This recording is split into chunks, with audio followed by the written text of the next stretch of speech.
Alright guys, welcome back to Strong Successful Male. So for today, I'll be covering part 2 of the story I was covering earlier about the young guy who's 23 and sharing some war stories about crazy exes he had. As you all recall, comes from a family who's done extremely well for themselves. He's doing very well for himself now. And he last shared about the ex-girl from college. Well, now he's on to his most recent girlfriend, and it gets very interesting from here. So he continues saying, on to the second story. This one takes place about 2.5 years after the first one, and there were many non-serious girlfriends, situationships in between then that I can cover in future posts. But this one was the big bang of recent times, as I think it is the only time I ever felt my personal safety was at risk. Uh-oh, you had a crazy one. Some crucial context here. I was now living in NYC working full-time. And I just recently left my first job at one of the big tech companies and was due to start working at Palantir in a few weeks when I met this girl. That's cool. You got a job at one tech company, but then you got obviously a better opportunity at Palantir, obviously a smaller one in market cap compared to the big boys. Cool. Well, we met on Hinge. Smack. You know why. And besides a few inevitable things I don't like about women, I thought our conversations online and the first few dates went pretty well. Well, I was actively hooking up and dating around this time, as after my first relationship, I kind of gave up on trying to be a good person to women. Well, after your first relationship and how that tanked, yeah, you're like, I'm going to be a Chad or Tyrone for a while. Look how it worked out. You can say I became an even more R-pill at the time, and I was making my own money and had recently been up-leveled to a more senior position. I felt like my world was my oyster and my commitment was not in the books. You were young. Who cares? Not like you're looking for a wife at that time. And by the way, the dating scene in NYC, I can't imagine that cesspool. God's sakes. Anyway, back to the story. Let us call her Jessica. That's appropriate. Jessica for humor's sake. All in all, we dated for about 10 months from start to finish. SSM, one thing I don't agree with is you on not making things official and dragging things out. I believe there's a genuine attraction. Titles are mostly nominal. And if we're basically dating, that doesn't hurt to commit and be truly exclusive if you feel like it's worth it. Of course, I'm just saying that generally. Well, I disagree with your disagreement because my experience is best to wait several months, bare minimum 6 months to make them work to get you. And in that 6 months, a lot of times you can start to see their true colors and not waste your time getting exclusive. But don't get me wrong, some can hide it very, very well and to the inexperienced eye, but usually that's and you want them to bring it up. Always have them bring it up. If the guy brings it up, races into things, boom. They know that the guy's getting booty whipped and they got the power. Anyhow, he says, Jessica was, again on paper, an upstanding girl who had a seemingly clean past. Brother, as you now know, there ain't nothing clean about her. She was making good money as a radiology assistant at a big NYC hospital, and I felt like our work schedule seemed to line up. Did you just say she worked at the hospital? Doesn't mean she's a nurse, but she works with them, and we all know what happens at medical facilities and all. You should have known better. One thing I did notice is that after our relationship became having fun, she started staying over at my house, and she would leave tons of her makeup and personal hygiene products behind. And this caused some awkward moments with the girls I was seeing casually when Jessica and I were just casually dating. Dude, she was leaving her stuff behind because she was marking her territory. That's what women do. You know, it's an easy excuse to always come back to your place. And she knows you're dating other chicks, and she wants them to know. That's what they do. She also seemed to have answers that were too perfect on paper. This is important for the rest of the story. After about 4 months of dating, she asked me to be exclusive and said that she didn't find it cool that I was seeing other people. Well, number one, good, it was her that brought it up. And two, you're dating. And it's casual at this point, so you can see other people. But of course, she doesn't want competition. Well, you can smack me for this, but I figured, why not? As I didn't particularly care about the other women too much and wanted to be kind of serious with someone that seemed brighter than the rest. I'm not going to smack you for wanting to get in a relationship with a girl who after 4 months you seemed like was pretty good. I'll smack you for some of the things you do afterwards. So I agreed and things were good initially. I was busy at my job, and she was busy working hers, and we would meet around 3 times a week. I should also mention she was living at home and didn't have her own place, so she could come over to my place as I wasn't going to meet her entire family, nor did I want to. After around 7 months of this arrangement is when things started to take turn for the worse. Probably after 7 months she started feeling safe, and then she could start doing bullshit. Sorry if this story is out of order, but there are many details I recall while I write. Initially, Jessica was very feminine, submissive, and nice to me. She seemed to always let me call the shots, and I liked our arrangement. But my friend group really liked her, but something I noticed is that she never introduced me to her friend group, even though she talked about them a lot. Red flag. When a woman's truly into you, believe me, she wants to show you off to her friends, because it's like, look at my guy, ha ha ha, bitches. Or to her family and that type of thing. Or also, she wants them to evaluate you. But she's not showing you? That's a red flag. Despite this, I generally felt as if maybe this was my lucky strike and the one that had been serious long-term potential. I was also a great boyfriend to her. Again, feel free to smack me for being almost too blue-pilled. But I would pay for our dinners, buy her flowers every 2-3 weeks, and go do all the date activities that are almost exclusively engineered for women while their boyfriends pay for it. Smack, smack, smack, jackass. You're falling in love. And look what happened. Look, notice she said how she was in the beginning, submissive and feminine and all this other shit. But now he's starting to, really, flowers every 2-3 fucking weeks? Never do that, guys. Never do. You're falling in love, and you're forget all the shit you learned from me right out the door. Oh, he's wrong. She's different. Jessica's different. No, she's not. That's the quickest way to make a girl think, ooh, I got this motherfucker. He's giving me flowers every 2-3 weeks. Paying for everything. Doing all this shit. Taking me to see fucking Mamma Mia and Mariah Carey or whatever the fuck y'all might see nowadays. Yeah. He's pee-whipped. And that's when bullshit starts. You want to give her flowers? Okay, after a long time you're together, maybe it's Valentine's Day, play that stupid game. But if she's being good to you, and you can pay for some of the dinners, but her ass is paying for dinners too. She has a fucking job. But I know you know this, but I gotta say it. Anyhow, where was I before I smacked you? But I didn't really care at the end of the day, as I thought it was just something that all men have to put up with. That's bullshit. You've been watching me for years. You know darn well you don't have to put up with shit.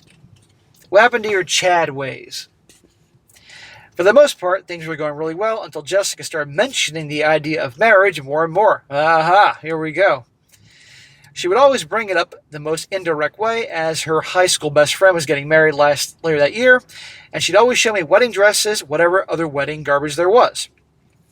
I try not to think too much of it, as I thought that she was just very happy for her friend. No, genius. That's how they communicate. She's not going to come out and say, I want you to marry me, goddammit. She's going to show you pictures and magazines and watch movies and drop hints. That's how they communicate. Another thing was that money wasn't ever really in our conversation, until it suddenly was. She had never previously asked me to buy her extravagant gifts, but one day it was like these requests were endless, and I found that very odd. So one day she's asking you to buy her shit, and you obliged? I'm going to guess that's a yes, so smack. She must have been pretty hot, dude. You were obviously forgetting the teachings. However, the real downfall began when one night, while she was asleep, I got up to use the bathroom. I saw her phone had a text from a singular first name, one I did not recognize. Let us call this guy Roy. We had an open phone policy, not that I really ever exercised my rights, so I was surprised I'd never heard of the name Roy before. Guess you were watching Die Hard the other night. I opened her conversations and quickly realized this was an ex-boyfriend of hers that I'd never been made aware of. I really wish I hadn't opened it, as I had an important day for work the next day, so I couldn't really sleep after that. Yeah, something's going on. I think this one was particularly painful, as I liked her a lot more than the girls I dated before. But being an attempt at being as stoic as I was, I pretended not to know and went about my night. Well, that weekend, while we were watching TV, I asked her who was Roy. Her face was momentarily in shock until she regained her composure and said, "Oh, he's just a guy I used to talk to back in college." I asked her why Roy was texting her at 3 o'clock in the morning. And this is when she started stuttering around and became visibly shaken. Well, you could tell by her body language and her behavior that something's up. Roy wasn't just her study buddy, he was her bed buddy. Well, for context, Jessica had told me she had 1 to 2 boyfriends before me and did not engage in any one-night stand type of activities before. Okay, I'm going to remember this. You all remember this part here. 1 or 2 boyfriends before. Well, what is it? 1 or 2? Did she really say, well, I had 1 or 2 before? But okay. I can't tell if I'm just too cynical or lazy, but I didn't bother to check her too much since my history is full of random women. However, at least I was honest to her about it and didn't have anything to hide.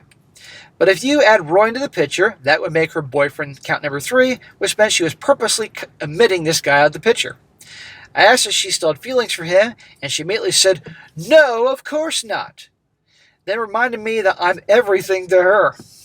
Well, she may not be totally lying about that because everything as in my future meal ticket.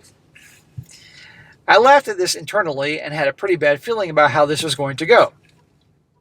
Later that night, I felt this sense of dread eating away at me, so I opened her phone and started looking at her text and the photo apps to see if there's anything else.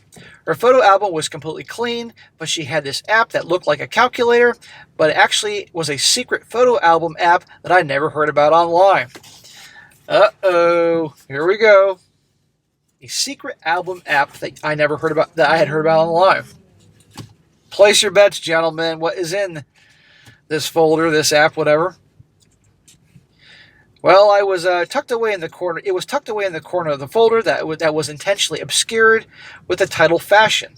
Upon opening this, I saw she had about 700 photos with tons and tons of random men. At least 18 distinct different men from what I remember.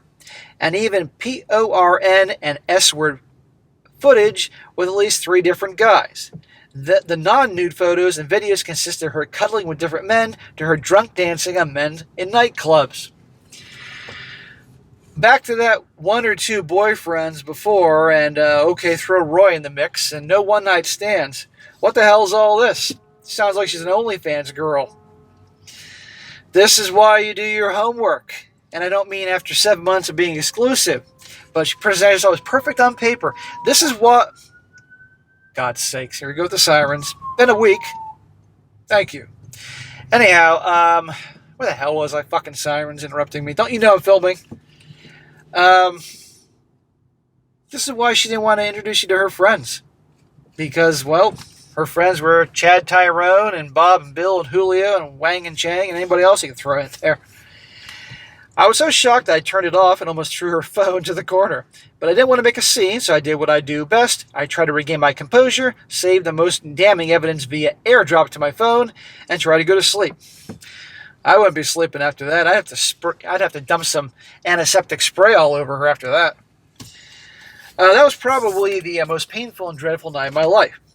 It made me reconsider who was in bed with me at the moment. This is the girl that told me she wasn't really experienced in that department and thought that doing things on camera was disgusting when the topic came up. Make rules for betas, break rules for alphas. And you went from being the alpha type that didn't care, hooking up with chicks left and right. Maybe you've been exaggerating that a little bit. People tend to exaggerate a little bit. But the point is, she saw you. I mean, this is what happens when you're giving them flowers every 2 to 3 goddamn weeks. Okay? See? I bet you if you treated her like you did the other girls, you know, while her past wouldn't have changed, it'd be a different scenario. I remember the look she had while she was sleeping, as if nothing had happened, but I knew that it was time for cleanup duty as soon as possible. In the morning, Jessica tried to initiate the 11 activity, but I turned her down and said I wasn't feeling too well. She looked disappointed, but got dressed and left for work shortly after. I texted my tech lead that I was having a stomach bug, and he said no problem, that I could work from home that day. So the next 2 hours were me scrubbing this woman's presence from my apartment and my life. I deleted every photo we had, collected all her belongings, and threw most of them in the garbage. But I was nice enough to take the actual valuable things and schedule a shipment with USPS back to her house. He says, I know, I'm just that nice. Well, at least you're getting rid of all her shit and getting rid of her.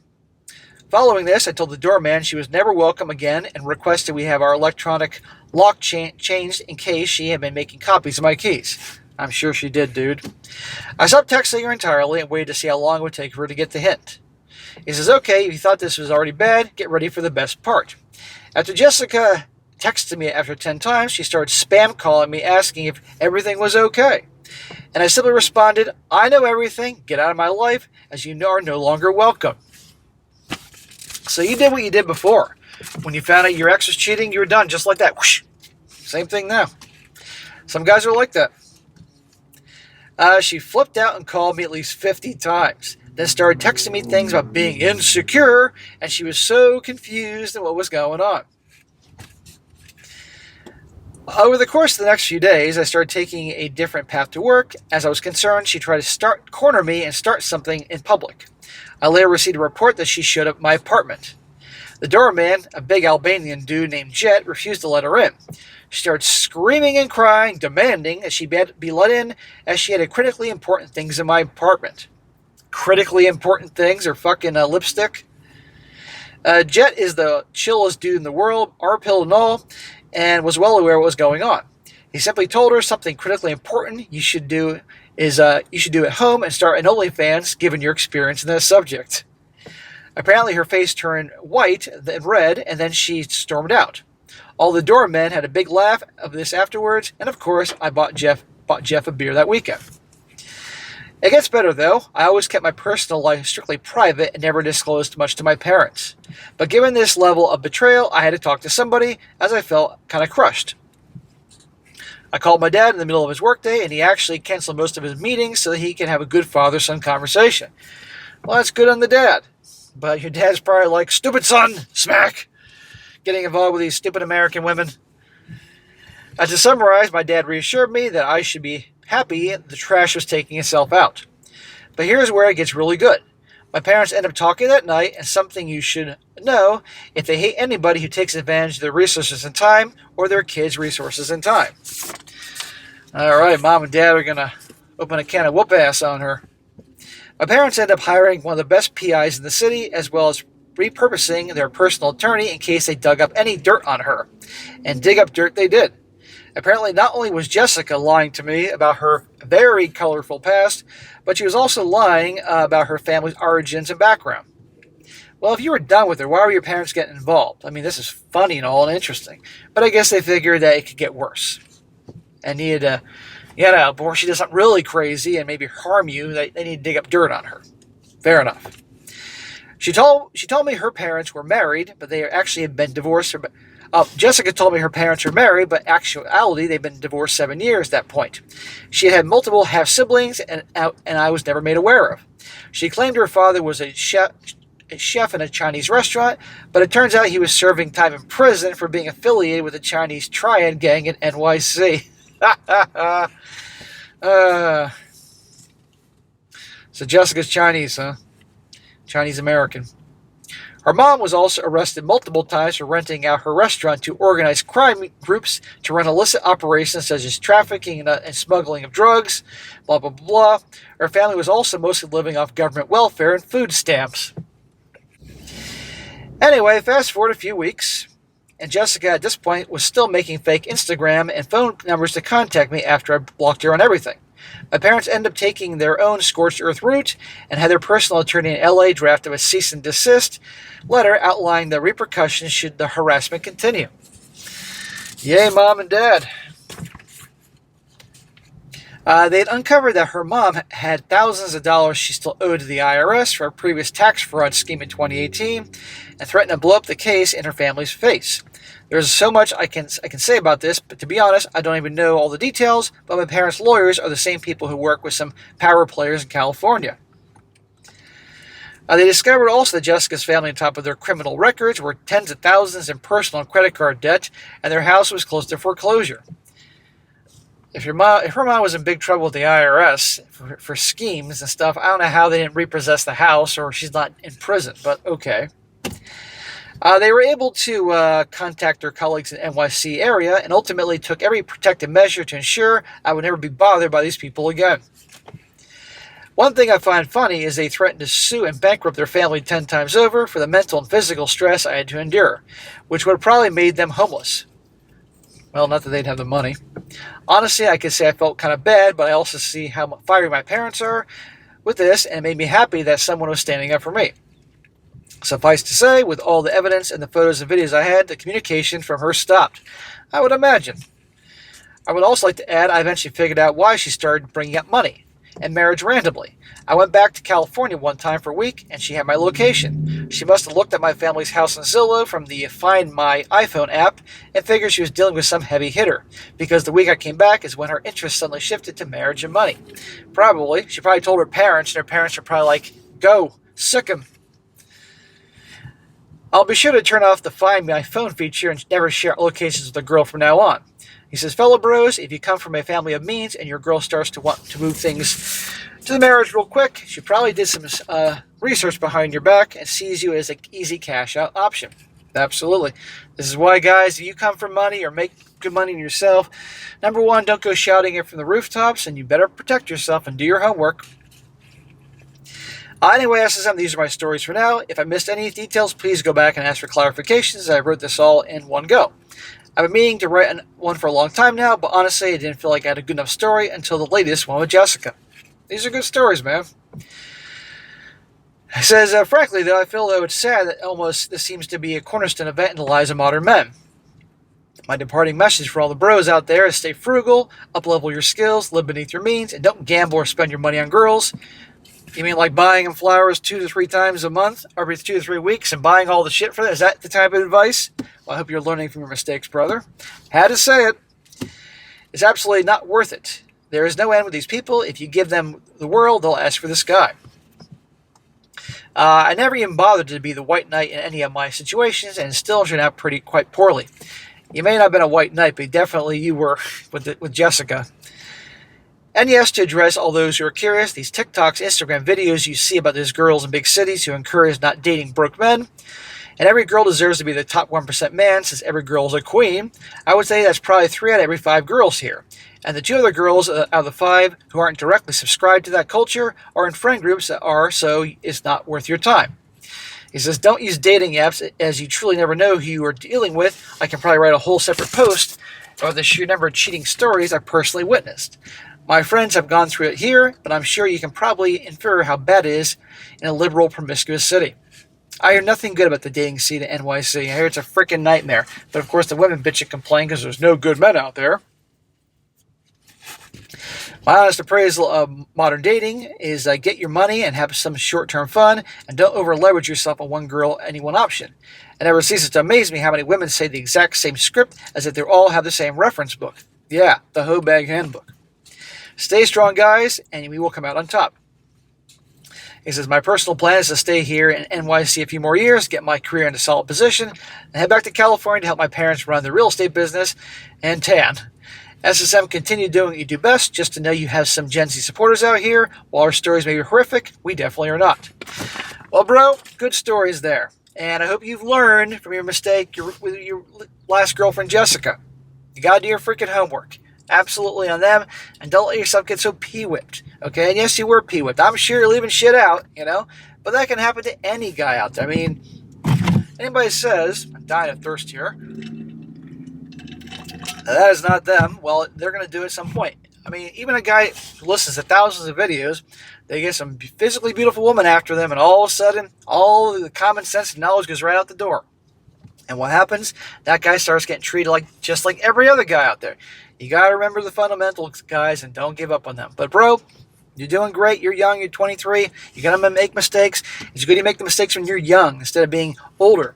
I mean, if you're doing this shit again going forward, I'm going to find you and slap the shit out of you.